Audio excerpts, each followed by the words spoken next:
Dicen que si te quieres evitar discusiones y a veces hasta rupturas en alguna relación o con tu propia familia, lo mejor es no hablar ni de política, ni de religión o deportes. Soy Fabiola Kransky y estoy como todas las veces con Santiago Barcenacá y con Chava. Salvador Pérez Javib, ¿cómo están, chicos? ¿Opinan que tengo la razón o no tengo la razón? ¿Es cierto o no es cierto esta frase? Sí, totalmente igual. Como llega a ser, yo no me acuerdo bien de la frase, pero siempre es en una comida familiar o cuando conoces a tus suegros, nunca hablar de política, deportes o no me acuerdo cuál era el otro tema, pero pues sí, porque Religión. religión era religión, ¿Han totalmente. tenido ustedes, Chava, alguna mala experiencia por romper esa regla? Este, no, a mí no me ha tocado, pero porque siempre lo evito. Porque siempre lo evito. Eso Sí, es lo que muchos hacemos. Sí, totalmente. Yo igual, yo casi siempre lo evito, excepto el de deportes, pero también porque en general de religión, de política, no soy el más culto. Ajá, ajá. ¿Ustedes creen que los jóvenes de hoy, en sus círculos, en su escuela, en sus networks, están lo suficientemente informados o involucrados en la política o qué falta? Mira, yo creo que depende mucho. Yo sí tengo bastantes amigos, no sé si más de lo común, pero la mayoría de mis amigos están muy metidos o son estudiantes de derecho, o estudian todo lo que va relacionado con política, etcétera, etcétera. Pero la verdad, yo desde hace un cierto tiempo sí me intenté involucrar, así que nada más por saber más, por conocer, pero es un tema con el que me topé con varias paredes y como que no, decidí mejor para no hacer corajes y no meterme en cosas que realmente no domino, dejarlo como a un lado. Pero Chava, contestando tu pregunta, ajá. creo que depende mucho. Yo creo que es muy probable que sí te llegues a encontrar con alguien como letrado, por así decirlo, en el tema, pero también gente como mínimo yo, que la verdad es un tema que me viene y me va, no me importa mucho, no intento meterme de más. Yo creo que hay de ambos lados de la moneda. Ujú. Chava, de 1 a 10, siendo uno el menor valor, ¿cuánto te gusta a ti la política y por qué? a mí no me, empezando por el número, -3. -3. Sí, cero involucrado en la política, cero involucrado en todo eso. O sea, ¿Por ni las qué? noticias leo, ni nada, ni veo, ni nada. O sea, si ¿Eso me por llego a qué? ¿Por qué enterar de tanta algo, apatía? sí. ¿Por qué? Pues no sé, en mi opinión, un poquito controversial en nuestro país, la política está un poquito, digamos, amañada, está, pues no sé, como mucha gente, como le dicen coloquialmente, el dedazo, ¿no? Entonces, pues no sé, por eso no me llama mucho la atención todo ese tema. Ujú. Y es que la política es una historia que se repite 1 y 100 mil veces a lo largo de la historia. A veces parece que es lo mismo de lo mismo, pero en diferentes épocas. Y tiene que ver con poder, con toma de decisiones, con la voluntad, el deseo y los valores de quienes lideran y quienes son gobernados. Uno escoge. Y en general no es un tema rosa o lindo, no es fácil y muchas veces no es justo. Y tiene que ver con, decíamos, lo que quiere la gente y lo que los que lideran pueden hacer o hacen. Hoy nos acompaña Cindy Villegas. Cindy, tú eres una joven a quien la política le llamó desde muy pequeña, en México y luego en Estados Unidos. Y eres bien chava. Cuando las cosas fluyen puede ser muy gratificante, puedes resolver situaciones difíciles, avanzar proyectos, comunidades o incluso países enteros, pero también puede haber mucho, mucho lodo. Hoy tú eres la presidenta de la Coalición Latina de Los Ángeles y además eres muy activa organizando todo lo que puedas organizar. Estás en una organización ahorita que se llama Tree People y no son las únicas cosas, las únicas oportunidades que tú has tomado o que has construido porque a ti sí te apasiona la política. Primero que nada, gracias por estar con nosotros. ¿Cómo estás y cómo se dio esto? ¿Desde cuándo? Bueno, muchísimas gracias por invitarme. De veras que es un placer platicar con ustedes hoy. Am, Salvador y Santiago, la verdad, me da tanta curiosidad de escuchar su punto de vista en la política, porque como dijo Fabiola, para mí fue algo que desde niña me llamó la atención. Creo que es una área donde sí deberíamos de estar involucrados. No sé si están escuchando todo lo que está pasando internacionalmente ahorita y es muy importante estar informados localmente qué está haciendo nuestro propio gobierno. Bueno, ustedes me están diciendo que están en la Ciudad de México, yo soy de Zacatecas, mis papás son de Zacatecas, de un pueblo muy chiquito que se llama Nochistlán. Entonces, yo nací en Estados Unidos, pero crecí en México, me llevaron a los meses y yo me acuerdo tener 5 años y ya estar involucrada en lo que es estar en la plaza con todos los dueños de negocios, platicando con todas las personas como una mini política, hablándoles de su día, preguntándoles preguntas.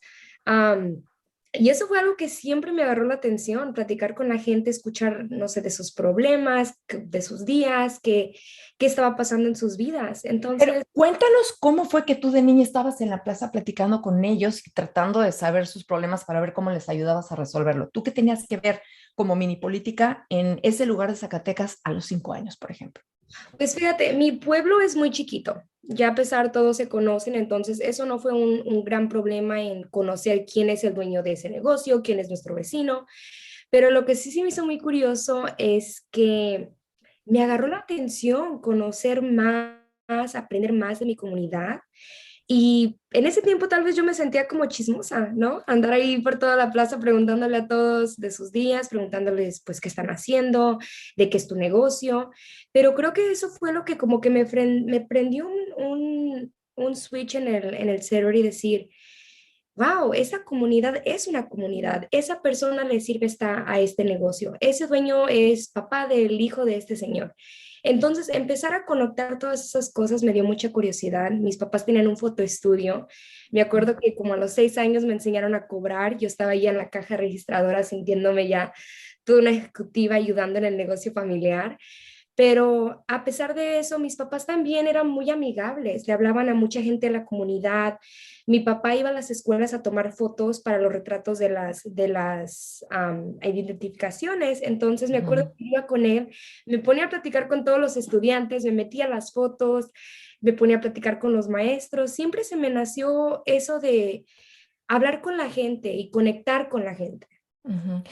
Y esto sucedió en Zacatecas, México, pero emigras a los Estados Unidos ya a vivir con tus papás desde también muy niña. ¿Cuántos años tenías y cómo te cayó la noticia de tener que dejar a todos tus amigos, tu escuela, tu mundo por venir a un lugar completamente desconocido en donde no sé si sabías el idioma o cómo te fue, cómo fue esa experiencia? En ese tiempo, sin mentirle, tuve un poco de rencor a mis papás. Yo no entendía esa transición y siento que yo sí sentía mucho el sentimiento de haber dejado a mis compañeros. Yo ya tenía en mi mente el plan de lo que yo iba a hacer en México. Yo ya sabía que quería la universidad. En ese tiempo yo me acuerdo que mis tíos estaban para candidaturas, para diputados ahí en Zacatecas, para presidentes municipales ahí de mi pueblo. Entonces, eso de la política empezó a entrar un poquito por ese lado, pero cuando yo llegué a Estados Unidos, sí se me hizo muy difícil porque no tuve una experiencia inmigrante, porque como le dije, nací aquí, pero al mismo tiempo sí me sentía fuera de lugar. Este no era mi país. Tuve que aprender el lenguaje a los 10 años, que aquí ya venía siendo como tercero de primaria. Difícil. Me acuerdo que me tuvieron que cambiar de escuela 2 veces porque en mi escuela no había ningún maestro bilingüe. Entonces, ese también fue el otro problema, encontrar a alguien con quien yo me pudiera comunicar. Algo también que me gusta compartir es que yo nunca me tomé un descanso durante el verano. Mientras los niños estaban jugando, yo quería avanzar en mis clases para agarrar bien el idioma. Entonces, ese estrés me causó mucho darme cuenta que en realidad no fue desafortunadamente que nos venimos para acá, en realidad fue una oportunidad para mí, para crecer como persona, para poder evaluar todo lo que yo tenía en México y las experiencias que tuve de niña y querer hacerlo aquí. Entonces, esa curiosidad de conectar con comunidades, de hablar con personas, saber de sus historias, me siguió a este país y fue, creo, lo que en realidad me motivó a seguir la carrera en la política, seguir aprendiendo en eso. Y de hecho tú llegas a Estados Unidos, vas a la escuela como nos estabas diciendo, empiezas a construir tu entorno y ya en secundaria y preparatoria, ¿cómo te empezaste a involucrar más en la política? ¿Cómo empezaste a tomarlo como más en serio? Empezó con formas muy chicas. Me acuerdo que Las escuelas a las que fui para la secundaria y la preparatoria fueron muy chiquitas, entonces igual ese mismo dilema de estar en una comunidad muy chiquita donde todos se conocen. Cuando yo estaba en la preparatoria se me ocurrió meterme al equipo de baile, luego Ujú, me metí de capitán del equipo de baile y creo que ahí fue cuando de veras aprendí un poquito más de la disciplina y que cuando tú te metes a algo y te metes por la pasión y porque te gusta, le vas a dar todo, vas a darle ujú, todo, le vas a dedicar el tiempo, la energía. Entonces, fue algo que de veras me ayudó a mí a identificar esas áreas de mi vida que yo me sentía muy apasionada de y poder decir, eso es algo que me gusta y le voy a dar mi todo. Entonces me ujú. acuerdo que en la preparatoria yo ya tenía esa idea de que ir a la universidad, ya sabía yo que quería, no sé, ser una diputada algún día, entonces yo sabía que parte de eso era ir preparándome, entonces sabiendo que iba a ir a la universidad, yo ya quería tomar clases de colegiatura en mi preparatoria para poder avanzar esos créditos. Y en Ujú. esas clases me tocó una clase política que fue la que en realidad me dio ese empujo de decir, esto es lo que voy a hacer por mi carrera. Y fue por un comentario que hizo mi profesor. Y no creo que lo hizo por decir machismo, yo siento que él lo dijo porque fue la realidad en ese tiempo. Él dijo, no vamos a tener una mujer en la Casa Blanca en los últimos años, en los siguientes años que vienen. Y no es porque es algo no, que no es realidad, pero es que ahorita en este momento donde estamos en nuestro clima político, la verdad, eso no es posible. Tenemos todavía como esa fricción entre la comunidad y todavía no ver ese tipo y a pesar más latinos, ¿verdad? En estas posiciones de poder. Entonces, fue ese comentario que la verdad me dio como el juego de decir, ok, no tenemos mujeres en la Casa Blanca, hay que ver hasta dónde puedo llegar yo y lo que yo puedo hacer como una mujer latina. Así es. Tú fuiste a la Universidad de California, Santa Cruz, y vamos a hablar más después de la mujer y la política. Pero tú vas a la Universidad de California, Santa Cruz. ¿Qué fue la carrera que estudiaste? Y después te vas a España. Sí, muy interesante la trayectoria de mi vida. Entonces fui a la Universidad de Santa Cruz. Santa Cruz está como a 5 horas de Los Ángeles, me ayuda a conocer otra parte del estado de California y como ustedes saben, son áreas totalmente diferentes. En mi experiencia en Santa Cruz fue muy curioso, no me sentía totalmente preparada para ir a la universidad y creo que eso tiene mucho que ver, pues, cómo nos preparan aquí localmente en Los Ángeles a los estudiantes, sabiendo que se van a ir a lugares diferentes. Muchos no se van a universidades, otros se van a colegios que son de 2 años. Entonces, a mí tener esa oportunidad de una universidad de 4 años y sentir como todavía siendo como la extraña de la clase. Yo siempre fui la más chiquita de mis clases, entonces siempre sentir como esa presión que sentí cuando llegué a este país de tener que trabajar más duro para poder estar al nivel de los demás fue algo que me siguió siguiendo en la universidad. Pero gracias a Dios tuve la oportunidad de graduarme en 3 años, terminé mi carrera en política y el último semestre lo hice en España. Esa fue una oportunidad que de verdad me abrió mucho los ojos internacionalmente, cómo aprendemos del sistema americano y también de otros sistemas. En Europa, la verdad, las cosas funcionan totalmente diferentes y pues ver también el rol de la mujer en otras áreas también me ayudó a pues darme una mejor idea de lo que yo de veras quería hacer regresando a los Estados Unidos y qué papel quería yo formar en mi comunidad. Desde luego que todo nutre y todas las oportunidades que uno pueda aprovechar con ese positivismo, con esa entrega, con esa pasión que tienes, no hacen más que acumular experiencias y aprendizaje para ti o cualquiera que piense de la manera que tú lo haces. Tus primeros trabajos políticos, bueno, tú ya eres en este momento presidenta del Consejo en el Latino Coalition of Los Angeles y también, primero que nada, ¿qué hace esa coalición y tú cuál es el papel? ¿Cuál es tu visión y cuáles son los primeros cambios que empiezas a hacer inmediatamente en cuanto llegas? Sí, mira, Fabiola, esa colisión me halló en el punto indicado de mi vida.